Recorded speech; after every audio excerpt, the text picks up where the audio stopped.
pledge allegiance to the flag of the United States of America and to the republic for which it stands, one nation, under God, indivisible, with liberty and justice for all.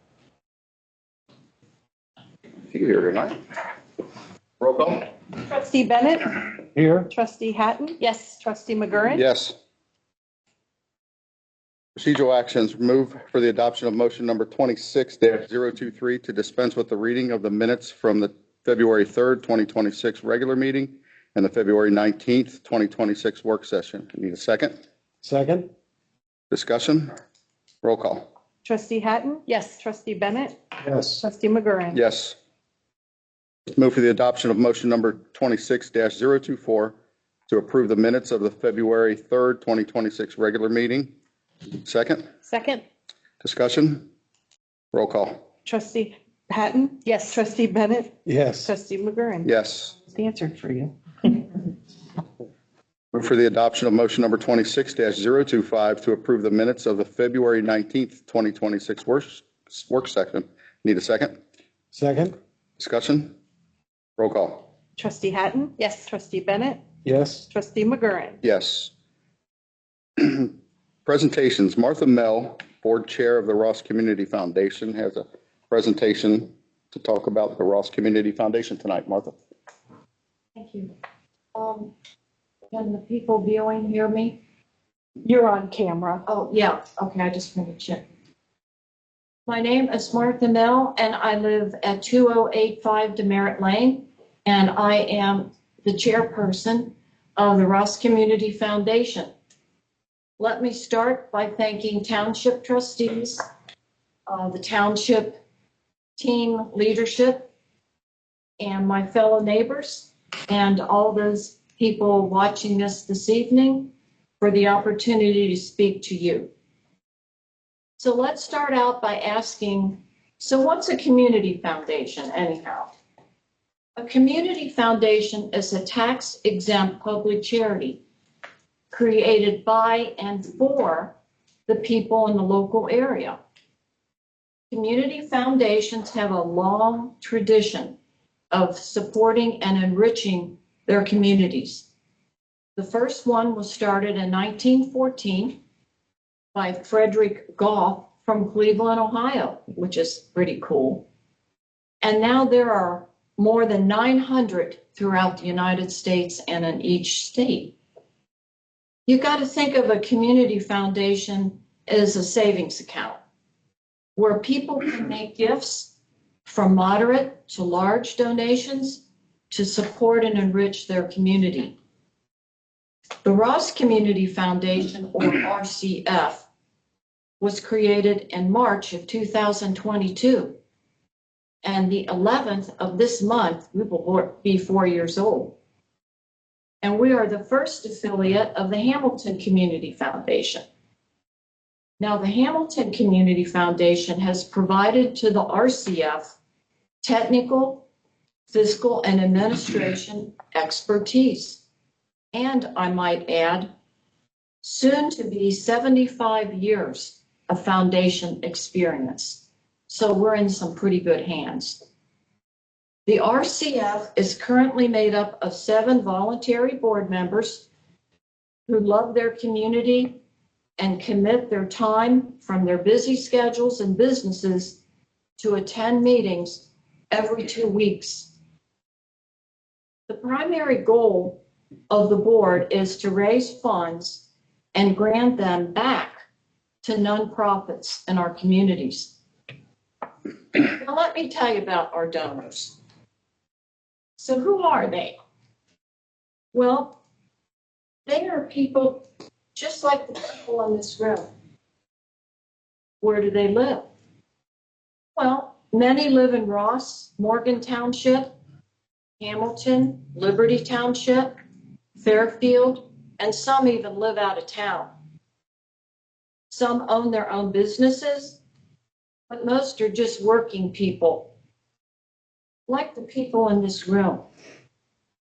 They come from all income levels, all educational levels, and from all walks of life, just like the people in this room.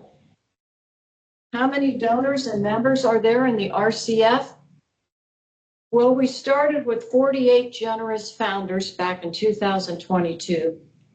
And as of today, we have just a little over 154 members donors. They all have something in common. They are very charitable and they want to enrich and support their communities. Now, let me tell you what these donors have accomplished since March of 22. Well, they've granted to local nonprofit organizations $90,000 in grants. Who has received these grants? Well, let's start with the Ross school system. They were given grants for the intervention program, band camp, library books, choral uniforms, choral carts, an outdoor living space, rambotics, and the greenhouse restart. In addition to these grants, other nonprofit organizations have received grants. Hearts for Hope, Ross and Morgan Ministries, St. Joseph Grade School, Pyramid Hill, Hopeful Pastures, Ross Township Historical Society, Ross Township, Partners on a Journey Grief Support, Inspiration Studio, and Butler Philharmonic. In addition, the RCF has awarded one $2,000 scholarship to a Ross High School graduate since our founding in March. Now, how are funds that are generated, how are donors' funds and gifts that they give distributed? Well, the money in the impact fund, the monies, are invested, but only a small portion of the growth is given back to the community every year in the form of a grants. This enables a dollar gift, for example, to grow, be granted, and placed back into our communities time and time again. In other words, a dollar donation goes on for perpetuity, or simply stated, give, grow, grant, repeat, give, grow, grant. So why am I here tonight? I would like to encourage every person in this room and those listening to consider gifting your Y-O-U-R, your Ross Community Foundation. Imagine what we can do for our communities as we grow this fund. I've already shared with you where some of the funds have gone, the 90,000 in grants, but I'm a dreamer, so let's dream. How about a splash park, a veterans memorial, a river park, a community building, a senior center? All these things are possible with a well-funded community foundation. Give where you live. Thank you.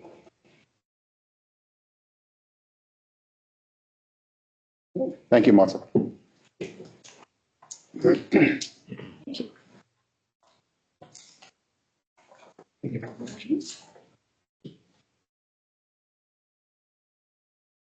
Next, Emily Young Everwine will be speaking about the Village and Farm Garden Club. Hand these out ahead of time. My best school teacher, kind Is there a quiz after Yeah, this? you'll be tested on this at the end of the talk. You could keep the They may be teacher out of the classroom. Thank you. Thank you. Could you share? We'll share. Yes. there is another one of these. Right, I'm Mary Young Evelyn. I live at 4163 Christian Road in Ross Township. Been a resident of Ross Township since 1953 when my husband and I built a funeral home across the street. I've been a member of the Village and Farm Garden Clubs for 64 years, probably more than some of you are before you were born. And in the garden club, I am co-chair of civic beautification with Raymond Wurzelbacher and Lee Stinkin, who couldn't be with us tonight. And also Martha Mell is in the garden club. As you will see on your folder, the garden club was started in 1954 at the home of Elda Emmerich. And that house is still standing right down here in Ross on 128, right across from the post office. During the years, as you can look at your folder and see, the garden club has been involved in many, many activities in the community to improve the community and to educate the community about different kinds of plants and anything that would make it a better place to live. And one of the projects that we have ongoing is, and has been for many, many years, is taking care of the plantings out at Governor Bev. We've done that for probably since the 1960s. We also have done plantings at schools and public buildings. We also try to educate people about taking care of the things that they have. And we want to thank you all very much for giving us a chance to tell you about it. And also about the planting project that I'll get to in just a minute. One of the biggest projects that we have ever had, and really was most ambitious and maybe a little foolhardy on our part, was the plantings of the intersection in Ross. If you've gone by and see the beds, they're planted with pretty flowers all the time, and it's taken care of and everything. It's because of our garden club and people, including the township trustees, that support us. And I'd like to share with you just a little bit how that began. If you'll take your minds back to the year 2000, I was out at Northgate Mall when it was a mall, and I was heading back to Ross on 27 in the intersection of 275 and 275 and 27. They had beautiful landscape beds and the grass was cut. And I just thought, oh, that looks so pretty. That really looks nice. Came on toward Ross, came down the ramp into Ross and looked around. There were weeds and thistles about 4 feet tall.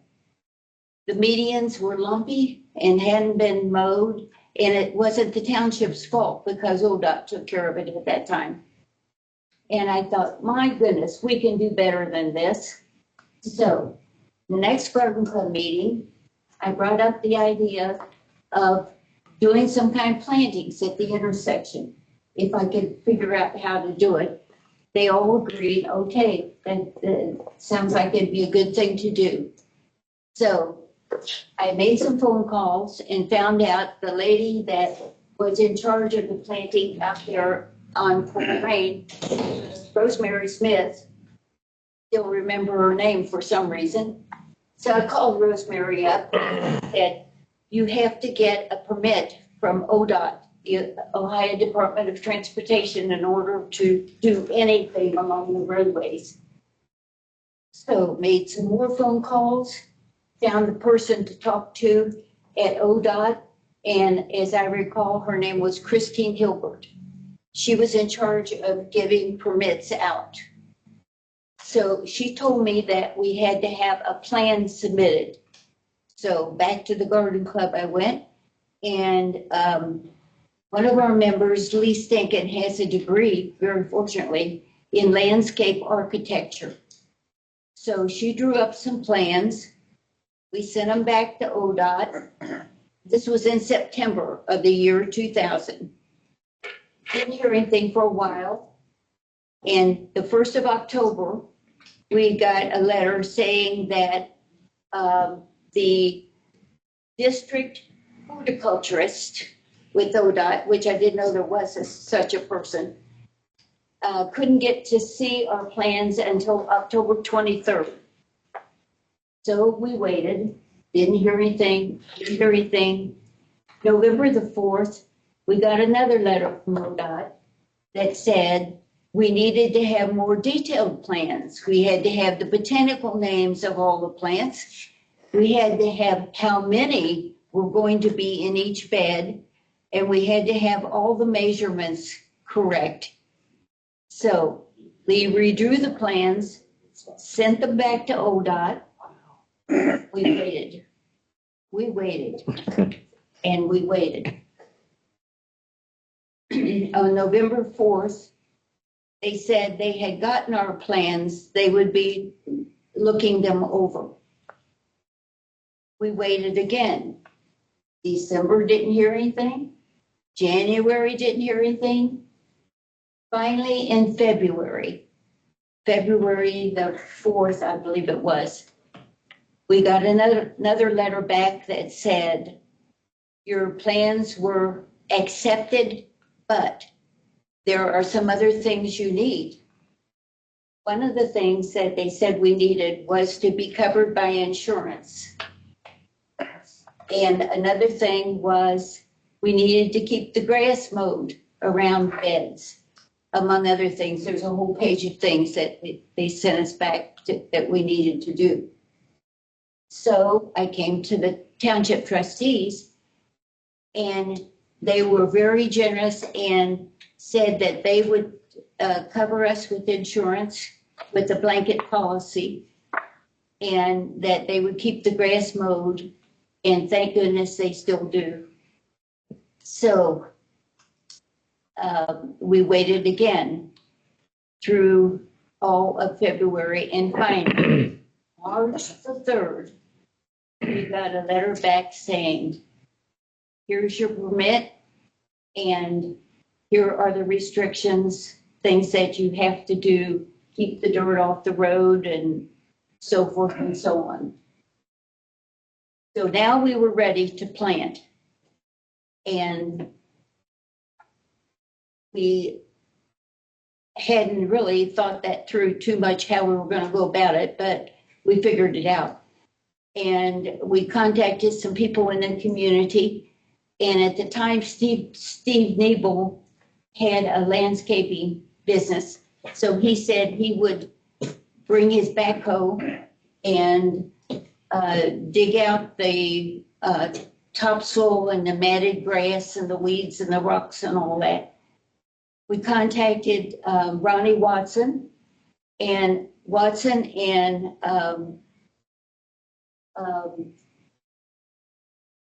another trucking company, Alan Woods was an Alan Woods.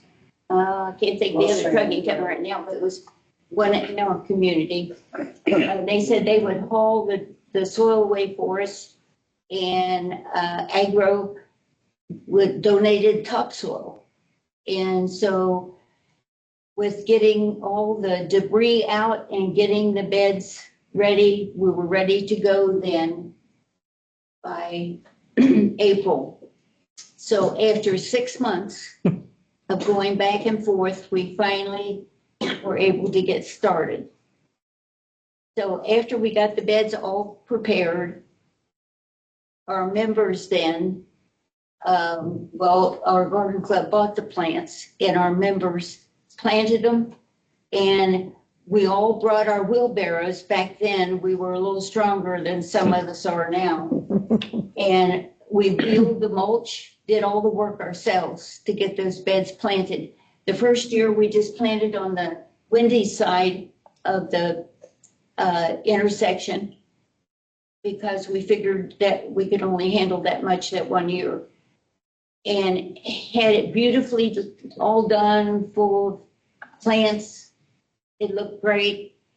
Along came August, a garbage truck came down the ramp from Cincinnati, going too fast, made the turn and dumped his whole truckload of garbage right in that median bed by Wendy's. We were just heartsick, but they did come back and cleaned up the garbage. And I negotiated with them for quite some time with their insurance company, trying to get them to pay for the plants that they messed up. And back and forth for several months. And finally, they declared bankruptcy and went out of business. So it was up to our garden club. We got the bed all fixed again. And that was the first year. The next spring, we started on this side of the intersection, the side toward Elda. And then the Ross Township trustees were so good, and the road crew, they came with their equipment then and helped us by skimming off the tops of the medians, the two beds on the sides. We didn't need to take out all the soil. We just rototilled it up. But the two medians, we were able to get those ready, and we planted those the second year and got it really looking great. And then over the years, we have every year, at least once a month, starting usually in March, we have weeded. And originally, for many years, we paid for everything ourselves. We paid for the plants, we paid for the treff land we use, by the way. We get in 40-pound bags from a supply place down in Harrison because it's cheaper that way. And it's up to, for your own information, it's up to $50.99 a bag this year, because I just called to find out. So we put treff land on that's pre-emergent to keep the weeds down, fertilizer, everything we paid for ourselves. And the reason how we got the money to do it was just through donations, our club dues. We had a couple luncheons. We had raffles and some generous donations from some people in the community. We were able to keep on going until recent times. And as I said, some of us are not quite as young as we used to be. And when the whole area needed to be mulched, it was just too much for us to do like we used to, get the mulch and wheel it ourselves. So we had to take bids, and we again came to talk to the township, and the township was very generous to help us with the expense the last two times that we've had to have the whole thing mulched. And if you have looked at the area of those beds, it's quite an extensive area, especially if you're on your knees pulling weeds, you realize how big it is. So we really appreciate the help of the township over the years. Another thing is they let us use their cones all the time, and thank goodness for Raymond. He goes and gets the cones and sets them up, because it's dangerous out there working on those medians, as you can well imagine. We're required and do wear reflective vests, and we try to be as careful as we can, of course. And the township, a few times when Raymond couldn't get the codes and put them out, the road crew has come and set them out for us, and we appreciate that very much too. And also appreciate how nicely the grass is always cut. It really looks great. So now, after about 25 years, it will be 25 years this year, we've been doing that.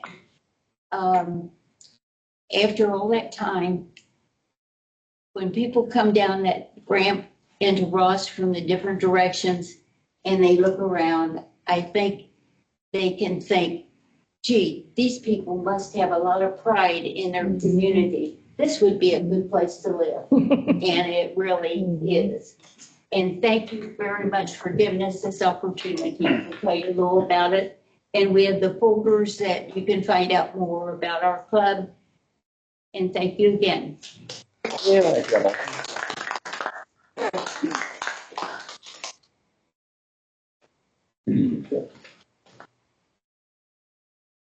Jim Welch, Ross Township Commercial Property Owner, wants to speak.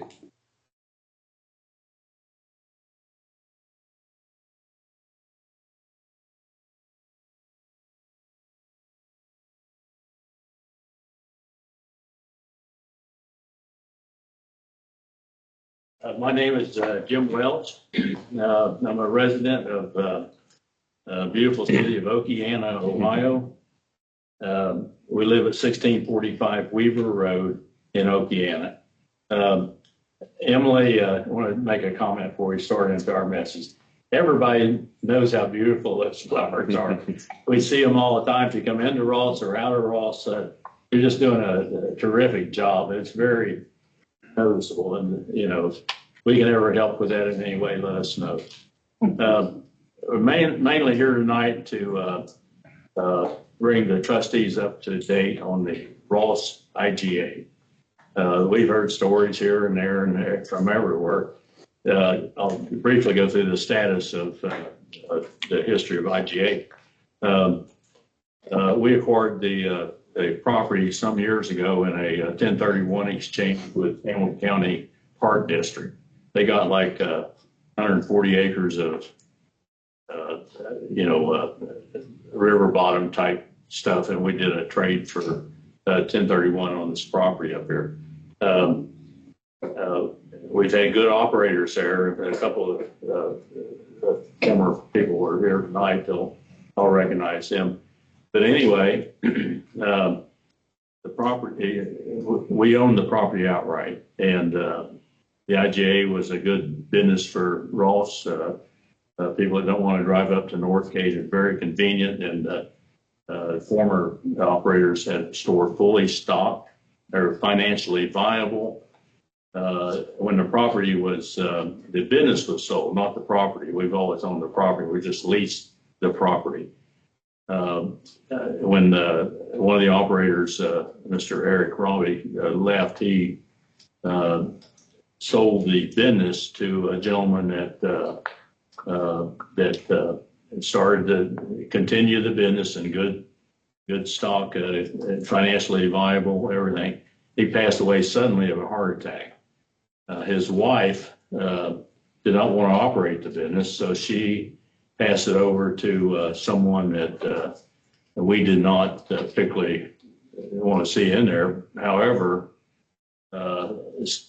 when she sold the business, she sold the entity of the business. So our lease was there was no way getting out of that lease because it was he bought the lock, stock, and barrel of that entity. And make a long story short, he wasn't financially viable. We still have collection lawsuits that go. We finally managed here about a month ago to get him evicted. They fought eviction for 6 months. And you ask why would they fight eviction and the store not being operated? And we have a pretty good idea, but anyway, that's water under the bridge. The status of the store right now is totally vacant. We took control thanks to the Butler County bailiff here a few weeks ago. The store has been totally cleaned out. A lot of the stuff left in the store was donated to Ross area ministries. Obviously, the stuff couldn't be resold or anything. So currently,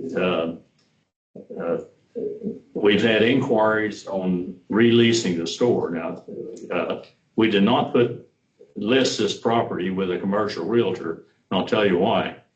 if they brought in a business for its Planet Fitness or hardware or something like that, we had no choice but to accept that type of lease. If it's listed commercially and somebody's willing to pay the price, a realtor wants his commission, and we have no way out of that. So we did not list this property. We've advertised it to some degree. In fact, I think there was a quarter page in the Ross Cornerstone this past month.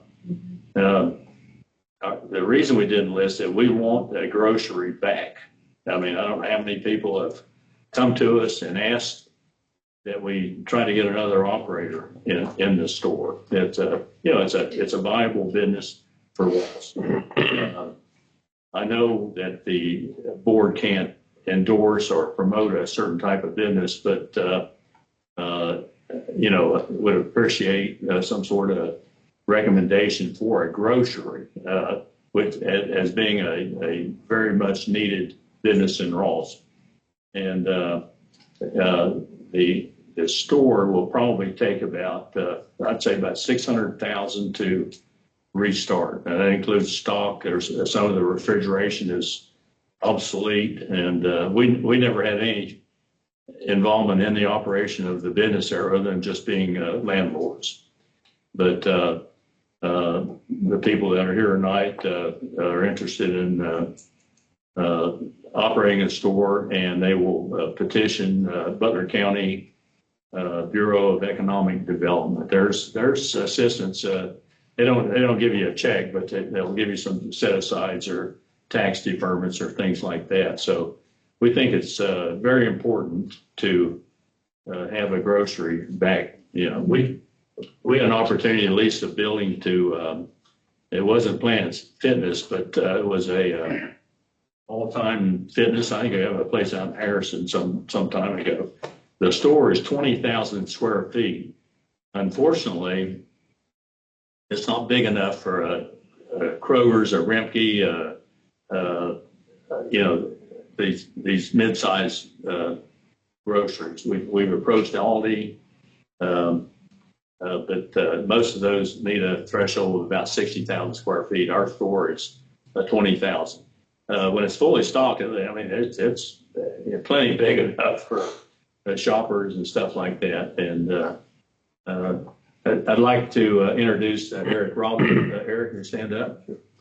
Eric was the operator. We wish he was still there, but he was the operator for many years before we even bought the property. Very financially viable gentleman. He has other IGA stores, and so Eric is in here tonight to basically support one of the interested parties, which is Ethan. Can you stand up? Ethan McFarland. And so Ethan has a lot of grocery experience, and like I say, our company has offered a deferred rent, which is actually about $20,000 or $30,000 just to get somebody in there. We would forgive the rent to help someone get started. And unless you come into town on a head of cabbage or long financial worthiness, it's hard to start this business back up. We have always been full supporters of Ross, the community, the police and fire departments. We've always, we live here. We have businesses here. Our company owns industrial park back on Wade Mill, Jayco, what other businesses? In fact, our property management office is there. And my big boss is here tonight. That's Suzanne Welch. If she says go, it's time to go. And, anyway, we fully support the people in Ross and the community, and have always tried to be a good neighbor. So, but I think as things go forward, maybe a letter of recommendation. I know you can't say this business or that business. You can say the type of business. We could use a grocery store. I think we've had so many people call us and you guys need to start this thing back up, and other than that, the facility and the strip center is fully leased except for one small unit. We also brought in Frontier Medical, which is really taken off. And if you're sick, you call your doctor, and it takes you about 2 months to get in, and they virtually take walk-ins or 24-hour appointments. And they are nurse practitioners that are backed by McCall, the hospital. Other than that, that's all I have to say. And feel free to contact me. Andrea knows how to reach me, and we're right down the road. And our primary business is obviously mining. We have plants in mostly in Butler County, Hamilton County. Just opened a new plant in Rising Sun, Indiana. We have property developments. Our most recent is up in Hamilton off of Washington Boulevard, which is, I think, 39 lots, either $700,000 homes. We are so pleased to see Watson selling $700,000 homes in Ross. Never thought I would see that. So, but this area is coming up. There's we have nothing but good things to say. But thank you so much for letting me rattle on here. Thank you. All right.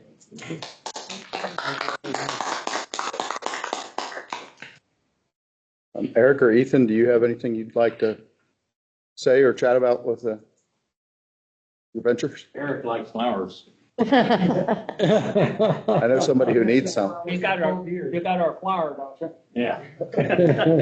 You know somebody who needs some. So. The only thing I would say is that in the retail grocery business, it's very competitive, as we all know. And, there aren't many people getting into it as independents. It's because it's so expensive.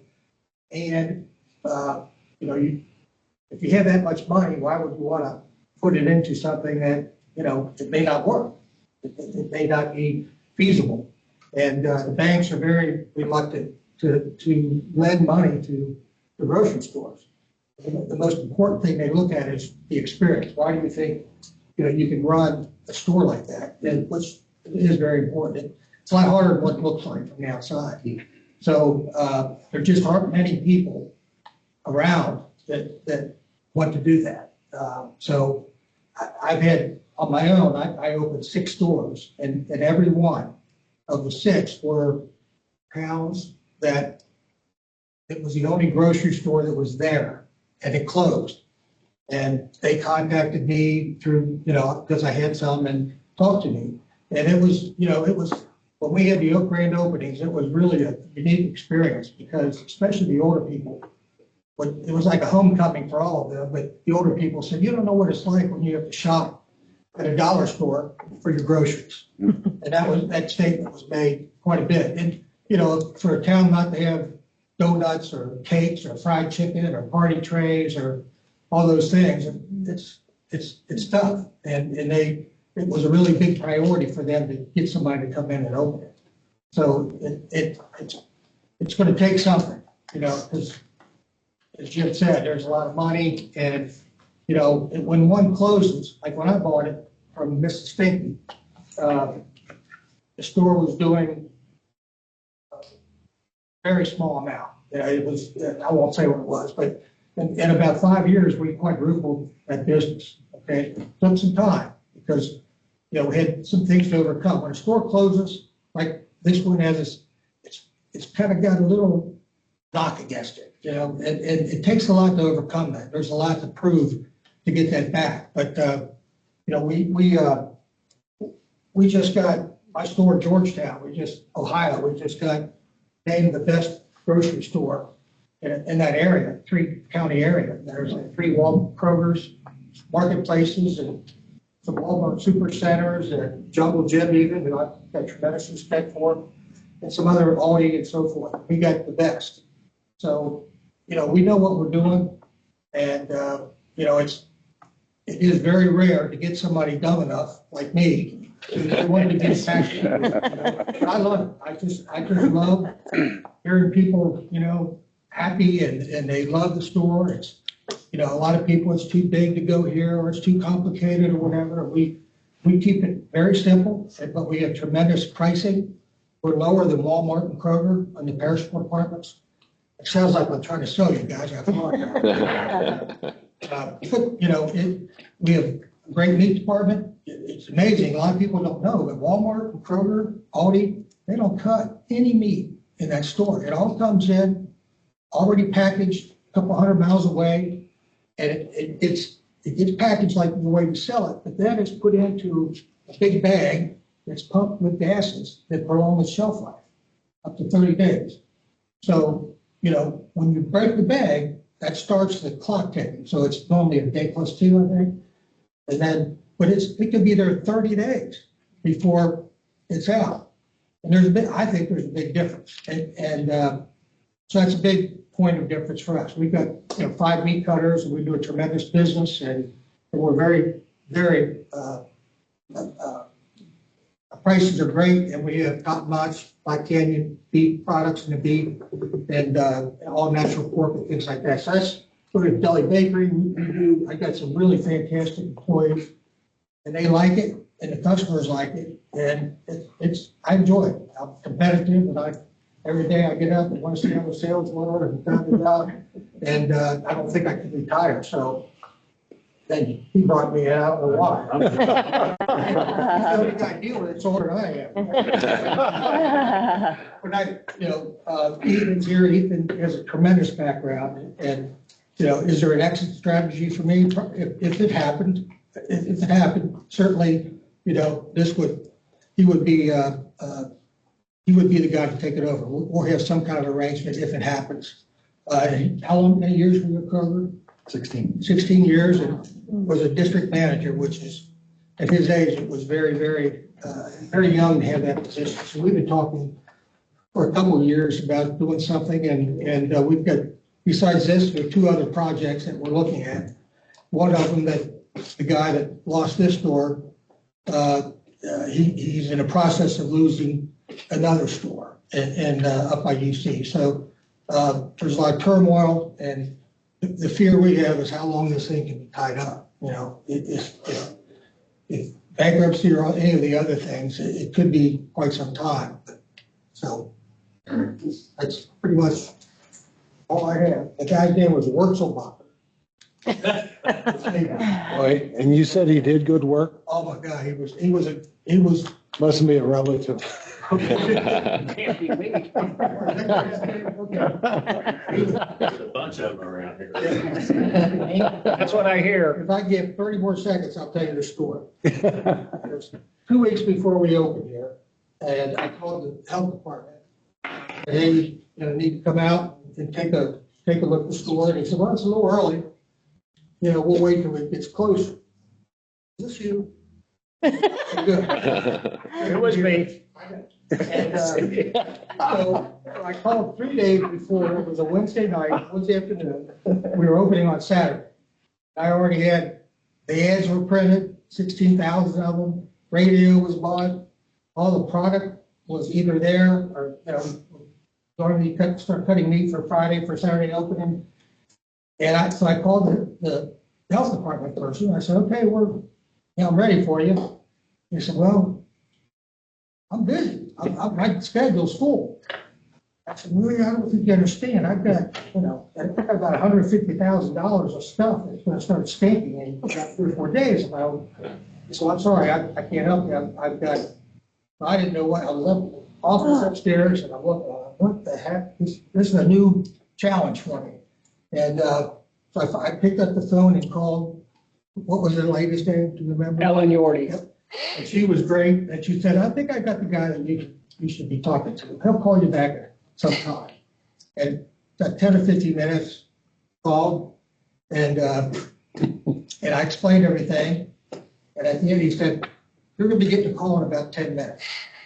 And sure enough, 10 minutes, that person who was a health department guy, nice guy, He said, oh, yeah, you can tell. He said, I'll be there tomorrow morning. And then I'm thinking, oh my God, he's gonna be upset. I'm gonna, this is gonna be ugly. But he had been talked to him and everything worked out great. And he was fantastic. Not without him, I don't think you would have us over there right now because that would have been ugly. But that was There you go. my Ross. Money talks and you know what walks. He had some that had to be cut out. That was I great. remember you now. It's amazing over here. What a small world. Yes. He's okay. Yeah. He's moving with a purpose. Mr. McFarland?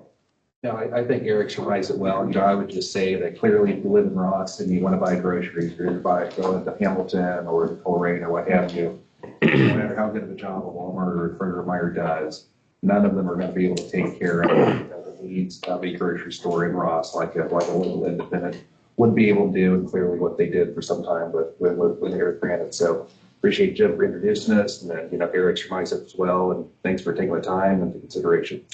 If there's something the township can do, we're glad to help. It's sorely needed. It's probably generated more phone calls to us than anything, and social media posts and complaints and things like that. I'm glad Mr. Welsh appreciates the fact that we can't get involved in private business, but it is sorely needed. And I've been here 41 years. I don't remember a time when those doors won't open. And I hope you can work all that out. I truly do. Thank you. Thank you. Thank you very much. Do we have anyone for public We participation? don't have any slips, but I didn't ask. Yeah. Okay. Yeah. Moving on, reports, fiscal officer Julie Joy Smith. Well, hello, everyone. Tonight, I have for the trustees to review and to sign. I have the certification of purchase orders. It's the last meeting and the certification of checks written. Keep in mind on the purchase orders, I was still in the position to create 25 purchase orders. But the year, I have officially closed 25 calendar year or fiscal year. It closed on February 18th. So this is the last time you'll see. I have reports for the 25 and 26. So that's just that, but nothing too exciting on there. In front of you, one of the blue banded reports is the receipt report for the month of February. And we received receipts to a tune of $161,246.40. We're getting some interesting deposits that Chief Johns and I are trying to sort out. We think it might be hard billing on EMS, but those are included in there.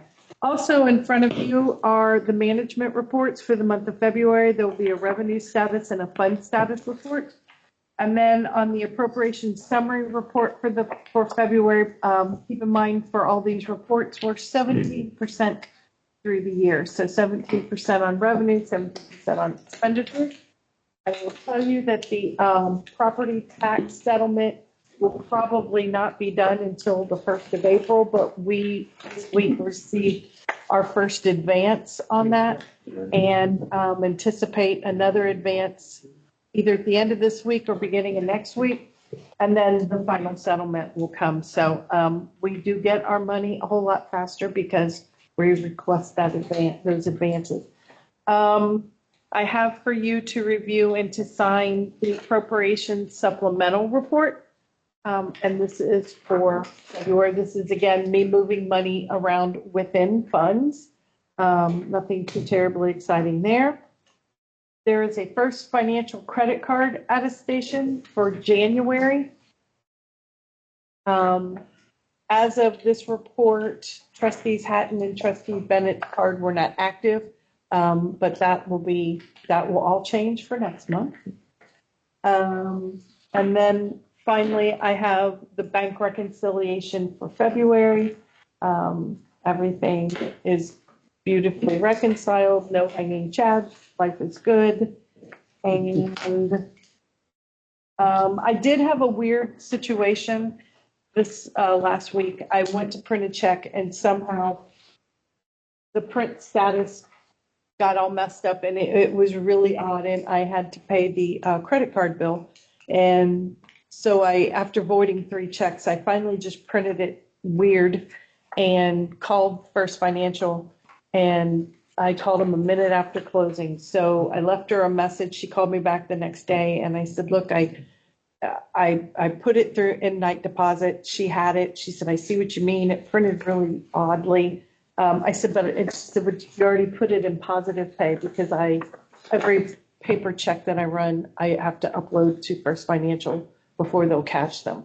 And because I did that, they were able to process that check. Otherwise, we were going to have to figure out some other way to do it. In the meantime, I have figured out, I don't know how the printing, and it only impacted checks, didn't impact anything else I was printing. So finally figured that out. But the positive pay actually helped us out in this situation because they were able to verify that it was a legitimate check.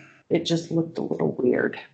So there are benefits. But I have to tell you, First Financial, they move mountains in their customer service. So she called me like 3 different times to make sure I didn't need anything else from her. She was really awesome. So that's about all I have for us. Our 25 calendar year fiscal report was filed with the Auditor of State.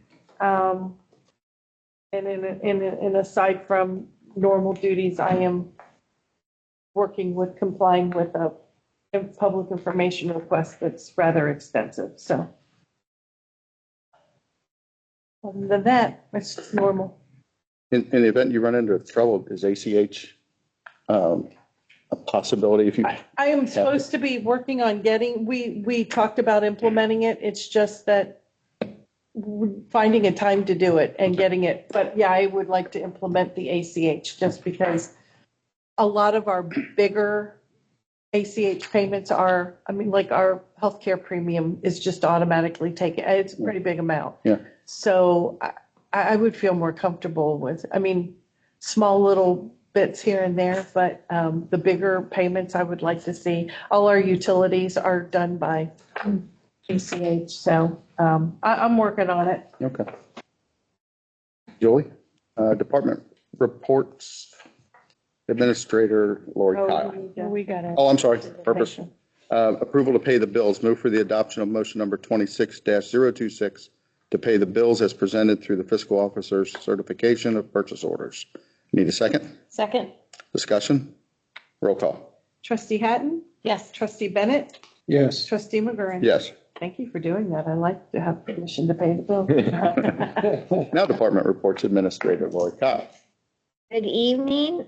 First, I'd like to follow up. I sent the board video links to previous meetings where discussion was conducted regarding the mixed-use overlay implementation. One of the video clips included when Greg Young and David Fair attended, and it was very comprehensive. So I just wanted to touch base to see if you have had a chance to watch those videos, and if so, if you still think it's necessary to invite Greg and the former members of the zoning commission to attend the April work session.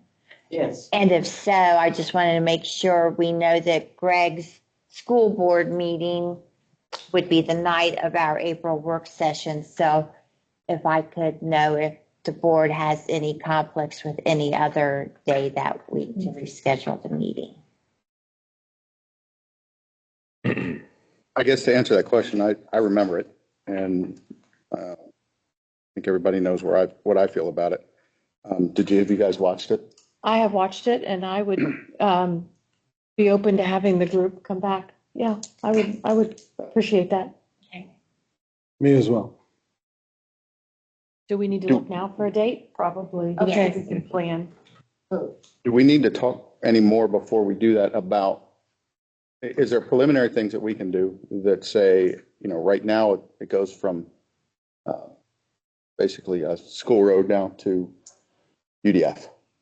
If there's going to be a potential expansion of that or anything else, do we need to talk about that first and have that ready before we get with Mr. Fair or, You don't have. and Mr. Young? Oh, Us, Say something? if you just want to. I would like to explore the ability to extend it, as you have discussed. With the assumption we do not have to hire a consultant Right. to do more. I think the intent of that overlay is there. Should there be an extensive expense, then I would suggest we move forward, what you have on record, with the intent that we move forward to advance it. great, yeah. I think one of the things that sometimes is reported on social media is that the intent is there to start development. And it's quite the contrary. The intent is there to have some influence and control over how development may eventually happen. So I want to preface that and kind of make sure that everybody understands that our intent is to preserve, I've used the term make Ross Ross, I'm not the only one to use it, but kind of preserve the character of downtown Ross. And with the intent to maybe expand it a little bit so that when what has been termed the inevitable development comes, that we are prepared for it. So it is not by any means a start to say, okay, let's start developing things. Let's start throwing businesses in there. Let's start, rocking and rolling around here, because that's just not the case. This is more of a control type thing for the township, since we don't have our own zoning. Yeah, absolutely. Okay, I was on the first overlay with Greg, the land use, and then the zoning. So I know, Greg and I know, that was the big box he brought in. Have you guys read the zoning part of the overlay? Yeah. Okay, so it has nothing to do with really development. It has to do with signs, Yep. parking, Right. keeping it look nice. Right. It goes further than, it goes past the pig farm, well, the old pig farm, as far as development goes, The overlay or the land use? the land. Land use, Right. yeah. Yeah, the overlays. No, Or narrow. it's just downtown. Yeah. Yeah. But, you need to look at everything. Maybe, just maybe, you might want to bring zoning back. The reason it failed was, and I'll say, it, Larry Tennis put out a whole thing about how much it was gonna cost. And it might cost too much. We need to reevaluate that. But if we have our own zoning, then we don't have to worry about the future. Okay. Because Orville Road, are you guys aware of what happened there? The auction this week, I was there. Yeah, they're saying they could develop it. Yep. I've heard I'm gonna look into it a little more. 5 acres, that 5 acre lot No, there's 48. went for 205,000. Yeah, but there was 48 acres, there was a 57 something. Yeah, that sold There for, were 3 big ones and 2 little ones. right. That sold for $2.9 million, all of Who that. bought that? There were 4 different people who bought that. 2 people bought track 4 and 5. Somebody bought 1, somebody else bought 2, and somebody else bought 3, the larger tracks. Yeah. Are they gonna tap into the public sewers on the other side? No idea, I have no idea what their plans are. I'm telling you, they only have 200 feet of road frontage. Yeah. That's not, you can't, if that's the case, everyone here in the township, like me, I have 25 acres, I have 400 feet. I could put a road in and sell. It divided it into lots. Yep. We need to really get a handle on this. What street is that? Orville, out off of. I'll send you the link. Near Smith, Orville and Smith. Beautiful land, beautiful area. That was tense in the room, wasn't it? What? That was tense in the room, wasn't it? Were you there at the Big Bulls when they did it? No, I didn't want to go. It was tense. I didn't want to. Why? Were people fighting over it? No, there was this negotiation going back and forth. It was very interesting. It was to me. What date would you propose if we can't do the 16th because it would conflict with the school board meeting? We have encroached on Mr. Young's time quite a bit, so if we can make it a day that is convenient for him. But in that week, Yes, but do any of you have a conflict with any day? I cannot do the 13th. It's tax. We do it the week before, maybe? No, Right. because our meetings are the first and Yes. third, so we need to kind of stay into the third week if we can help it. And Going on vacation? Better check. It's like the 8th through the 21st or something. okay, Okay. Great. Yeah. okay. Well, we'll table this discussion. If we have to go to May, it's fine. May is our tabletop Oh, that's right. tornado drill. Okay. Well, we have to call, we can do a special meeting if we have to. Yes, always. If that's the only thing on the table, it's not going to take forever. Next, before you, you'll see absentee ballots for Southwest Regional Water. We get a total of 5 ballots, so I just have each trustee indicate up to 3 choices and turning them into me, and then the top 3 vote getters, I just fill out each ballot accordingly. So if you want to hand me that before you leave this evening.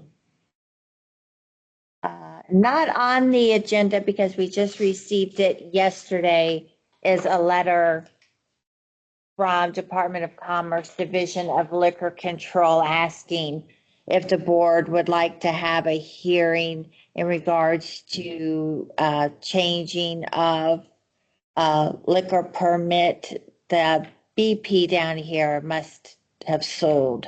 So it's just changing the liquor permit from Ross Petroleum LLC to RAV Petroleum LLC, Ross BP. I did ask the police department if we I have spoke any to- issues down there. Spoke to Chief Gerhard, and we don't have any objections to it. So unless the board wants to have a hearing, otherwise I'll complete this and send it in.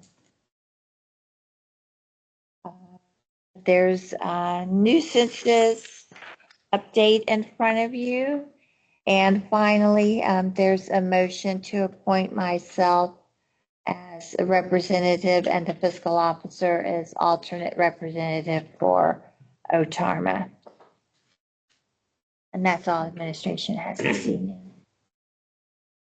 Thank you, Julie. Move for the adoption of motion number 26-027 to appoint Township Administrator Lori Kyle to act as representative and Fiscal Officer Julie Joyce Smith to act as intergovernmental contact tract with the Ohio Township Association Risk Management Authority. Need a second. Second? Discussion? Roll call. Trustee Hatton? Yes. Trustee Bennett? Yes. Trustee McGurran? Yes. And here's that meeting. Trustee McGurran's signature. Fire Department Chief Johns. Good evening. I have a couple of things for you tonight. The first one's the monthly reports.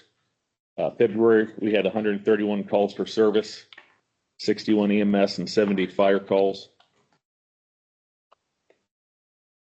Monthly inspections, Lieutenant Myers completed 19 inspections for the month and completed the annual fire drill at Elda Elementary.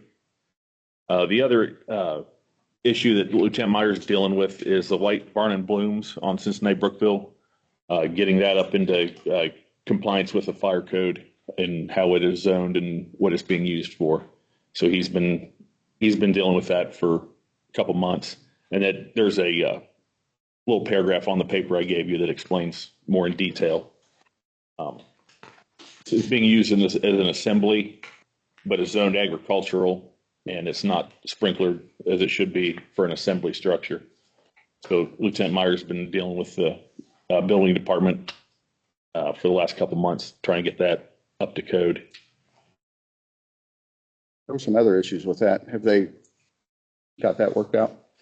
They're still working on it. I believe last Friday they had a court hearing, but we were not required to attend, so I don't know how that played out. They, willing to do what it is that the fire department or what be required? I believe the building department and zoning is not going to give him a choice. That they have to, if that's what it's being used for, it has to be up to code for that occupancy. Okay.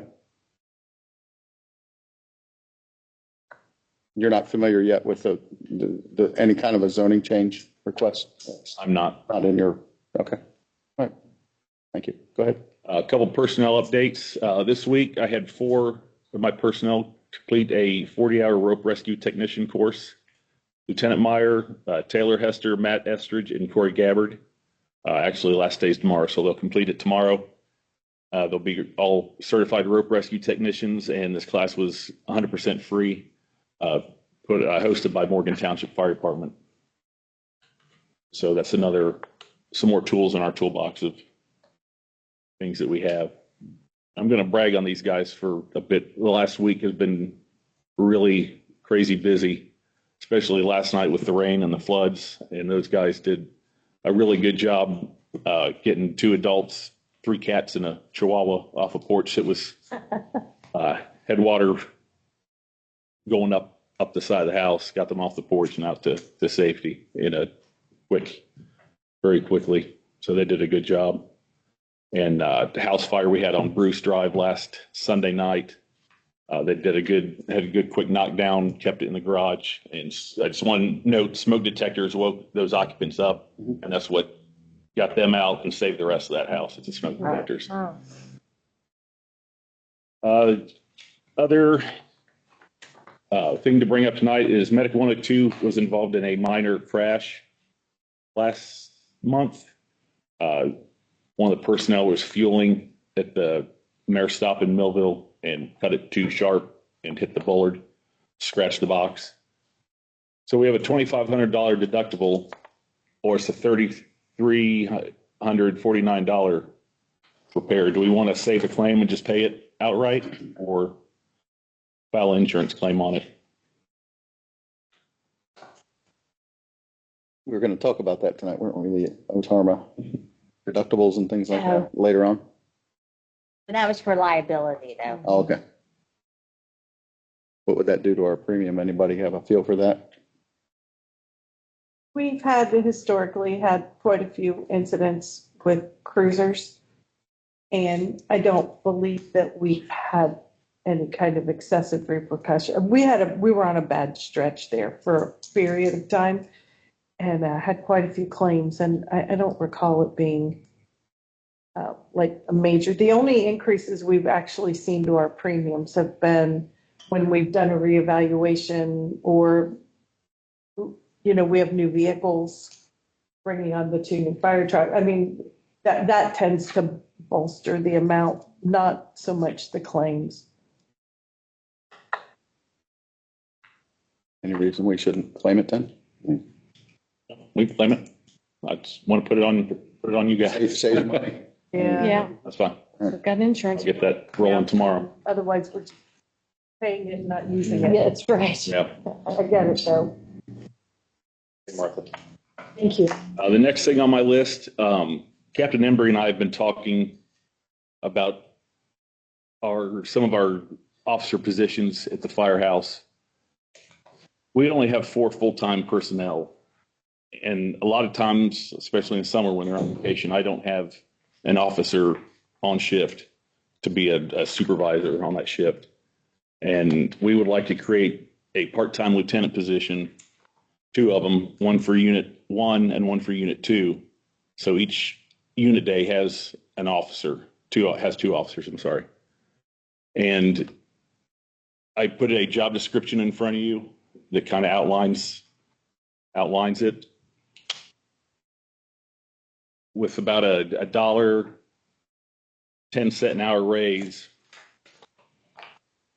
to what they're making now. I took one of the higher seniority guys. If he worked his 1,440 hours, every shift that he's scheduled that year is 1,440 hours. So it's only $1,500 more a year, which we can find that in our budget, as many open shifts as we have. That's not going to hurt our salary budget. But of those 1,440 hours that he was scheduled, with vacations, all he wound up working 874 that year. So it's going to be at the most, 1,500 per spot for a part-time lieutenant.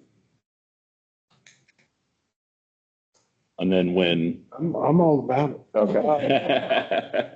No, the thing I think it's important for everyone to understand, it provides continuity Exactly. of operations that not every unit day, somebody's got to be appointed, you're in charge. Right. You really don't want to be in charge. Right. There should be some equitable. It incentivizes it. But the ability to have continuity in operations, firefighters, paramedics coming in know who's in charge, and I think it is well needed. Okay. Thank you.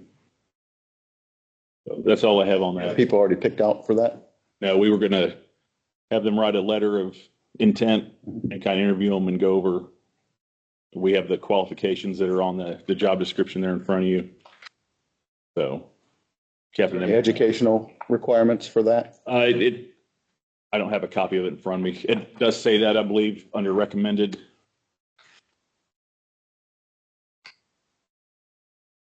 They have to have their, obviously, fire 2 and their paramedic and recommended in fire instructor, fire inspector, and their fire officer 1 certification.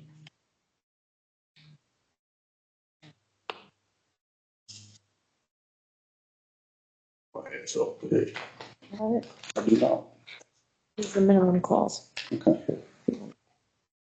There's opportunities for online training for you guys to advance. Oh, yeah. Well, Yes.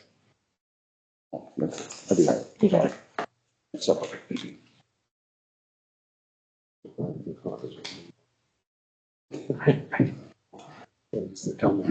so these hires would be within the department? Yes. Yes.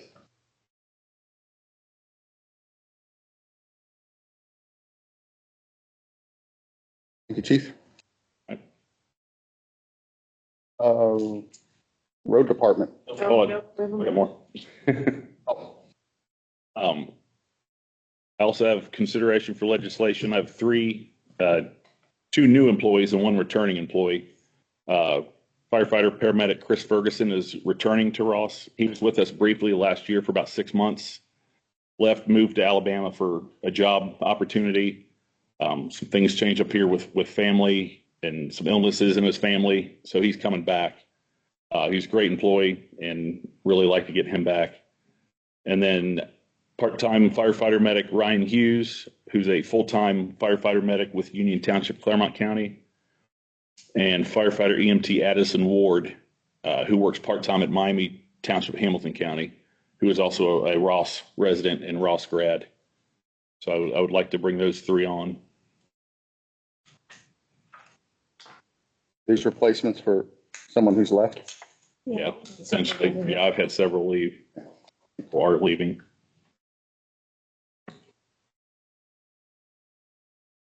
Move for the adoption of motion number 26-028 to approve the hiring of Addison Ward to the position of part-time firefighter EMT at the rate of $18.50 per hour. The hiring of Ryan Hughes to the position of part-time firefighter medic at the rate of $20.50 per hour. And the rehiring of Christopher Ferguson to the position of part-time fire medic at the rate of $20.50 per hour. These employments are subject to the completion of all pre-employment testing and are in accordance with the current staffing summary and pay rate resolution. Need a second? Second. Discussion? Roll call.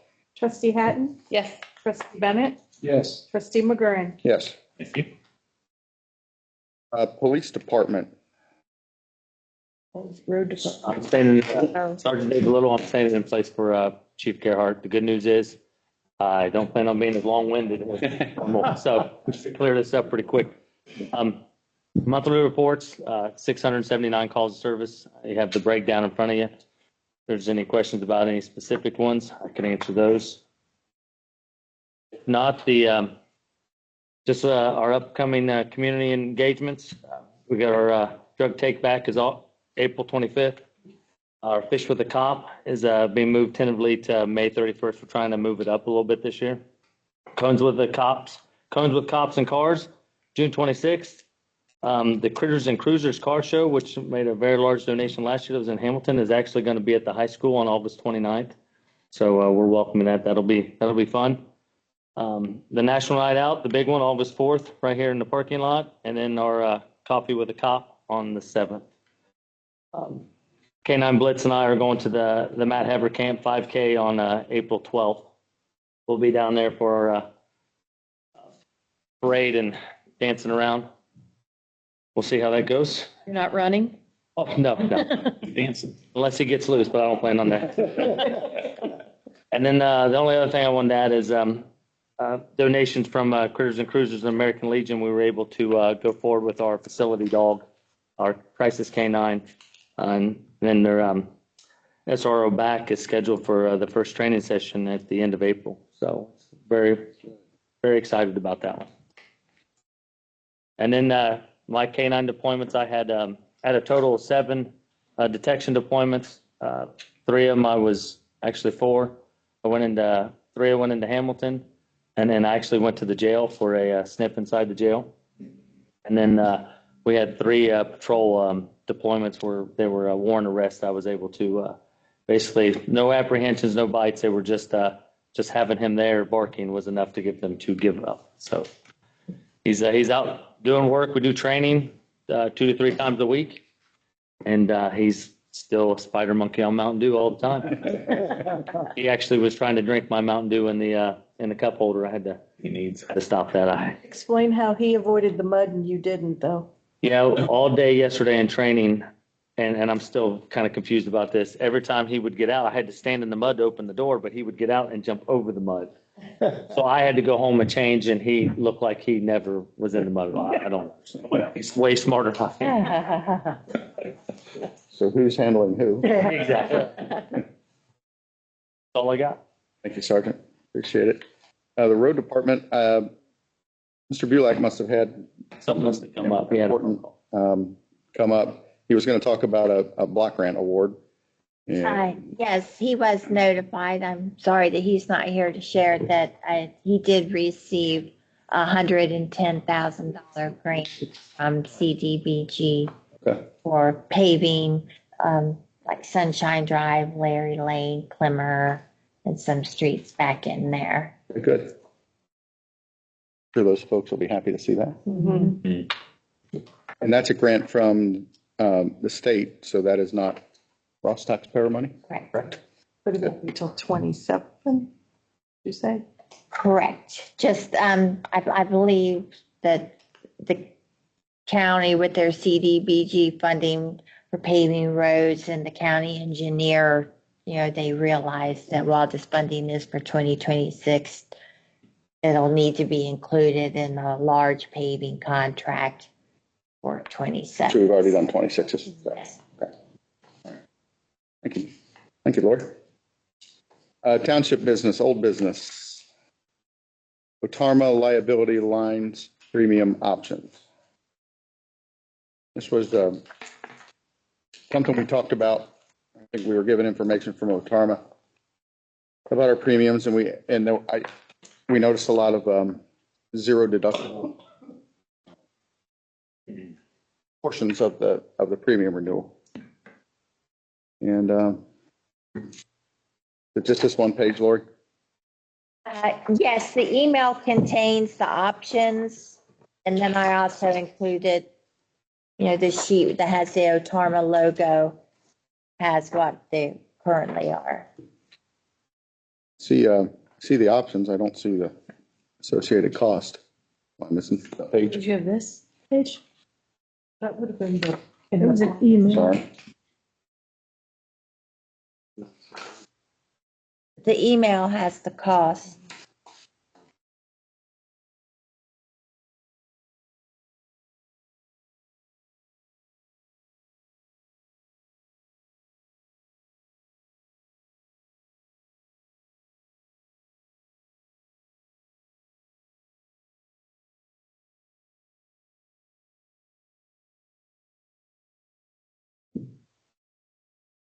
these categories, automobile, general, law enforcement, and public officials, have we had any of those claims in the last, say, 3 years?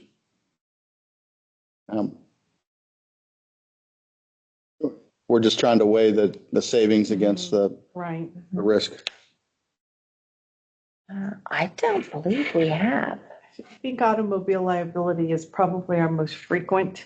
If we had one, we haven't had, well, I'm not going to finish Well, that that statement. wouldn't be liability, Oh, that's- comprehensive That is collision. comprehensive. Yeah, liability. Damage to the vehicles is That's our true. largest one. So all of these are liability. Mhm. Correct.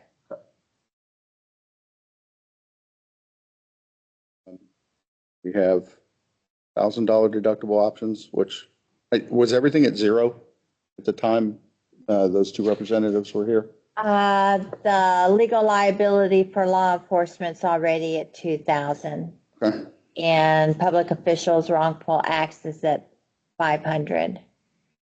So only general liability claims and liability related to automobile claims are the only two that are currently zero deductible.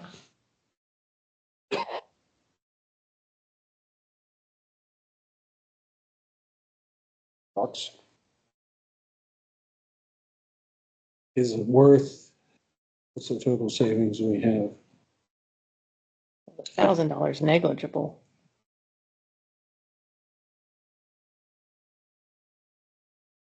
Mhm.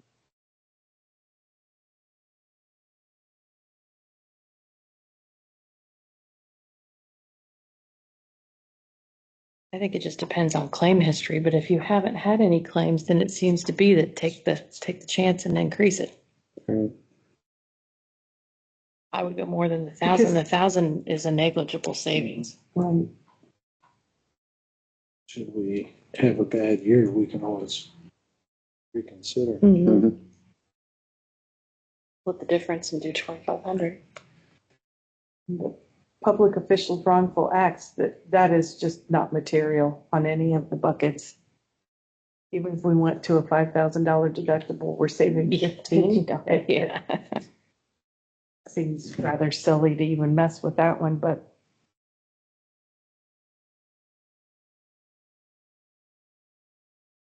Let's get rid of, so let's not worry about the public officials one, Mm-mm. we're saying. I wouldn't. Okay.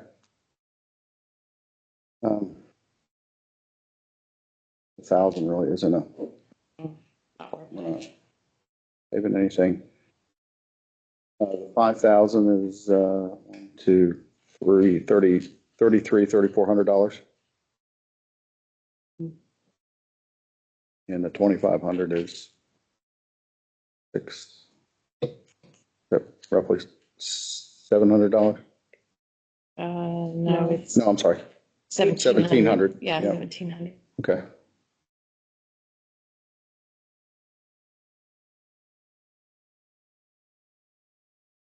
So if we do the 5,000, we're saving 3,300.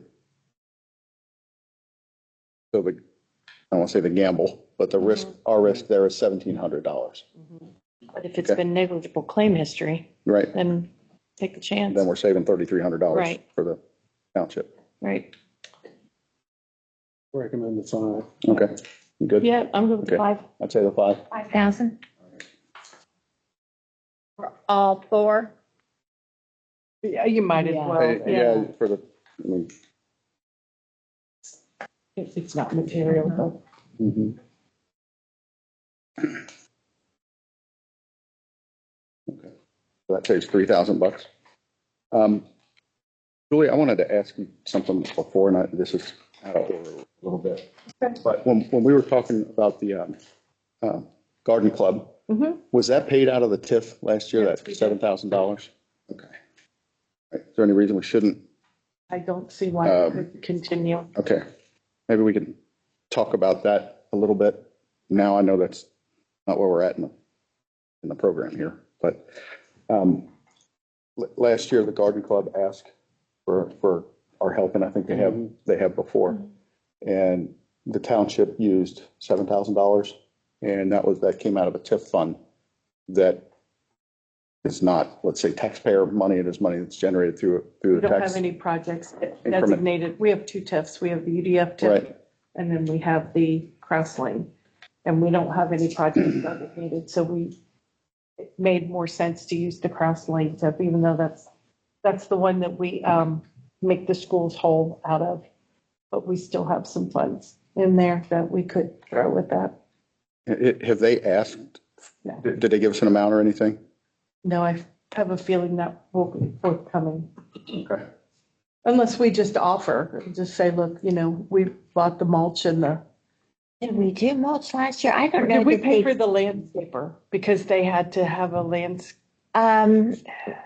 in the pull it. past, we paid for the mulch and some flowers. They paid for the labor because usually they supplied the. But I don't know that they put mulch down every Yeah. year.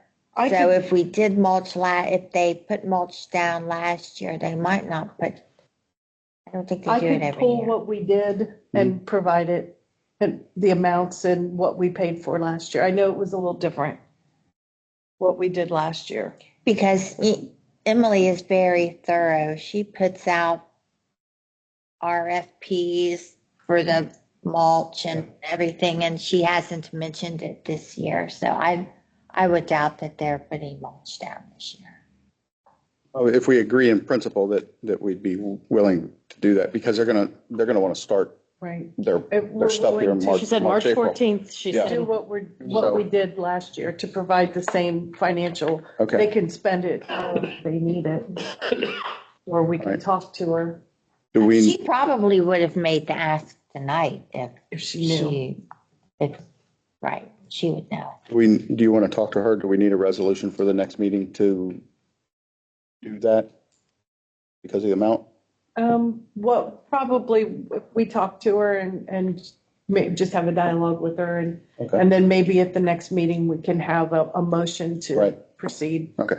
If we want to do something in a similar vein that we did last year. Right. I think they do a great job keeping that. Oh, absolutely. And it makes sense to spend these monies because we're not doing roads, we're not doing road improvements or.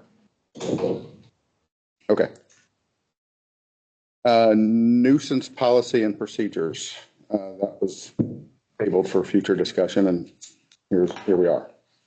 Actually, it's tabled tonight because the police chief was going to check to see what things the police department could do to Okay. assist along these lines, and since he's not here this evening. Okay.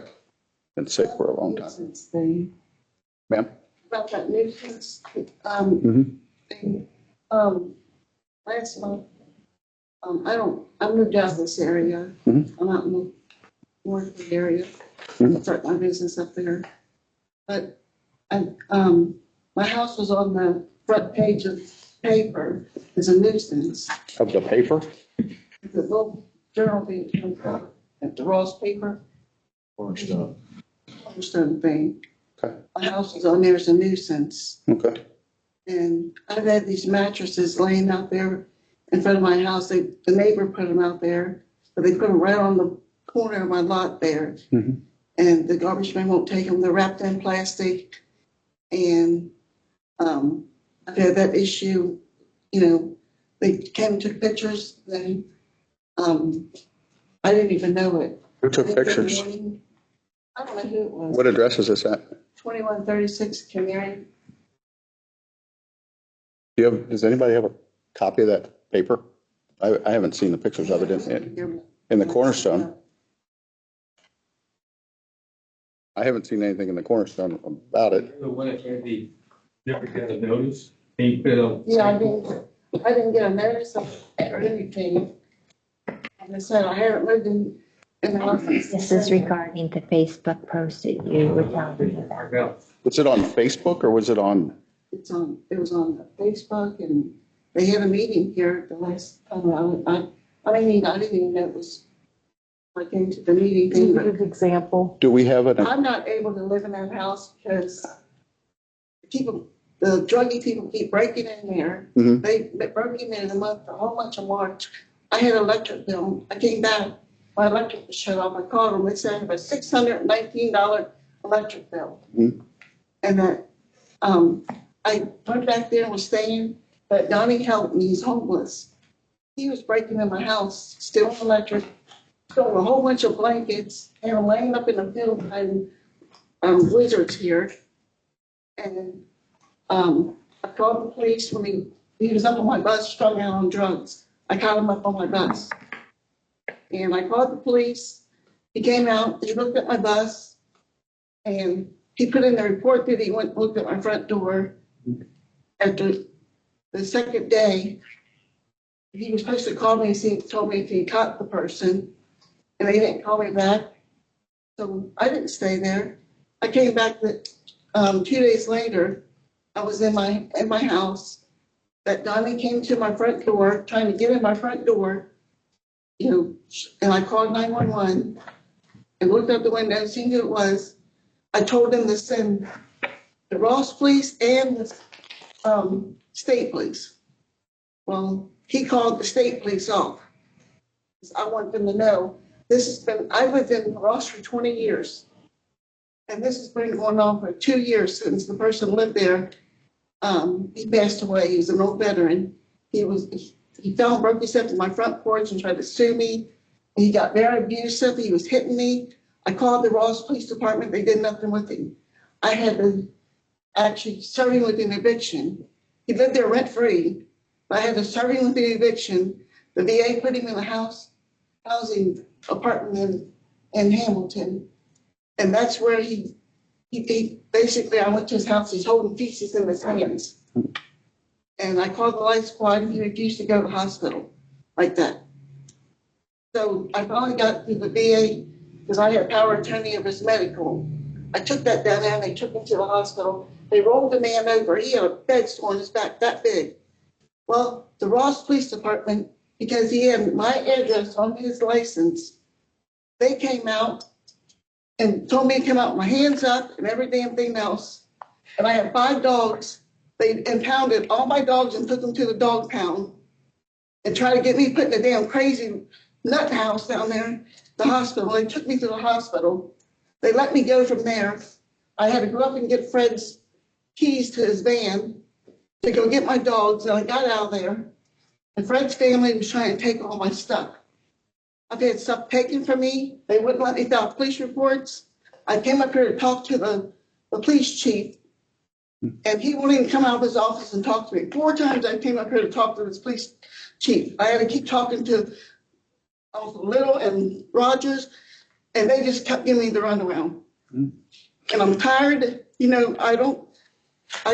a paramedic. I'm a licensed nurse. I don't deserve to be treated like that. I take care of so many seniors out there in Lawrenceburg. I start adult daycare out there. And, I cannot no longer live in this neighborhood. I don't even claim I live in this neighborhood. It's very disgusting. For one, Police officers don't do their jobs. I went to the hospital last Sunday. My dog was dying. I started having panic attacks. My dog is most likely poisoned. I just had all those shots and everything. They were healthy. My dogs are healthy. I do search and rescue with my dogs. Mm-hmm. I started having panic attacks. I called 911, told them to send the ambulance. Don't send the police department with them. He gets out of his car and before the ambulance gets there and starts saying, I'm telling you, saying I don't do my job. My blood pressure was 127 over 300. I get over to the hospital and tell the nurse over there what's going on with me. And this, either the officer calls or she calls him. And this officer told the hospital, I have 8 dogs. I'm well known to the police department that I can't take care of myself. And I let that Donnie live on my bus. This is what he told the nurse. My blood pressure shot up even higher. I refused treatment because they was trying to put me in a damn psych ward. I walked out of there. I couldn't even get a ride home through my insurance. It's 2:00 in the morning. I had to take a ride home from a damn stranger. And, that's a HIPAA law. They cannot call a hospital and tell them nothing about you like that. My dog passed away. It was a Sunday. And I had to come back home, take care of my dog. The next day, I had to go put my dog down. I'm very sorry for what you've run into. Our police department does a great job. I'll defend any one of these folks. I trust my life with them. Where we are here tonight is not a civil or criminal matter. It is more so the business of the township. I am not aware of any nuisances that have been filed at 2136 Canary. Are you? No. Okay. The one I think you're talking about was at a different address, and I'm very familiar with that one. No, it's my house. Well, It might have been one of the examples that you drove around and took pictures of some properties that were to be I discussed. think most of those were on Cardinal, and there could have been pictures that were taken that were in our, I mean, what do they want me to do with the our, I don't know which house it is. Off the top of my head, I don't know. I don't think anything's been filed with the county because, They said it was a nuisance.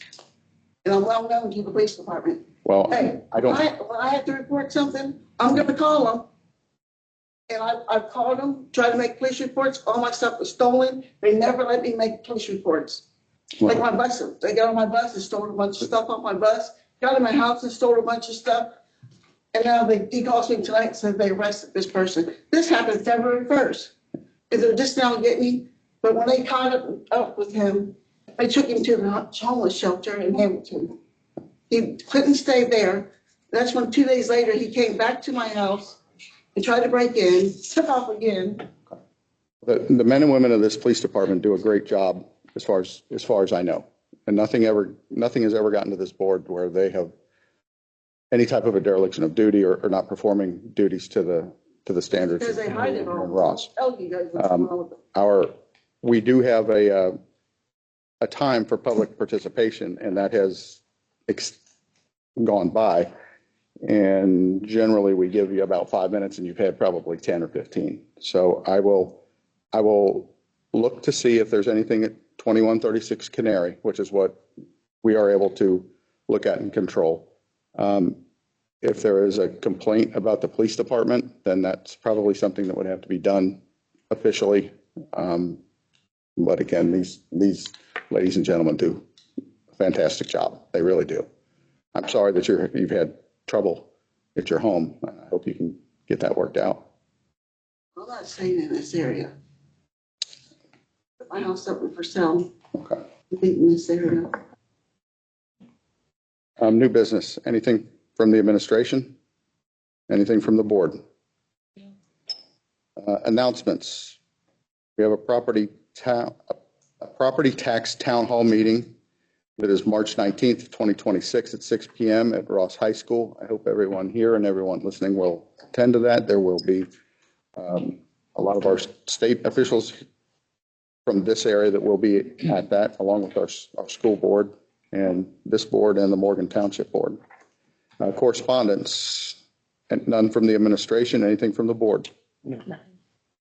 Topics for the March 19th, 2026 work session would be the property tax town hall meeting. I have a feeling that it's going to be a pretty full evening. Okay.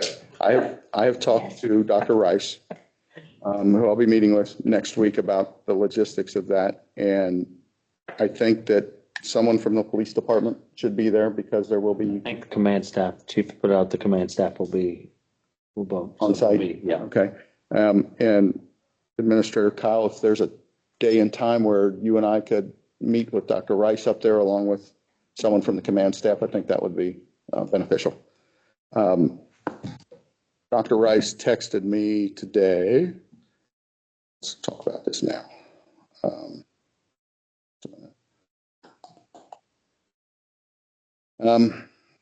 He has next Tuesday and Wednesday open after 11 a.m., next Thursday afternoon, and all day Friday. Any feel for what days would typically be better for anyone? I don't see anything in chief's thing. Okay. Boy? I am not available at all on Thursday, Okay. but any other day is fine. Okay, can we shoot for Friday and I'll contact him? I have to check the rest of my schedule, but if we could do Friday, 12th, what is that? 13th. We'll check for that, see if that's an available time. Okay. Earlier better for you? Whatever works is fine with me. Earlier matter for chief? Usually it's pretty much anything after 10. He's good. Okay. All right. Closing action, is there any further business to come before the board? Move for the adoption of motion number 26-029 to adjourn the meeting. I need a second. Second? Discussion? Roll call. Trustee Hatton? Yes. Trustee Bennett? Yes. Trustee McGurran? Yes. Thank you for coming. Sorry, Don, I lost track. So did I. I didn't.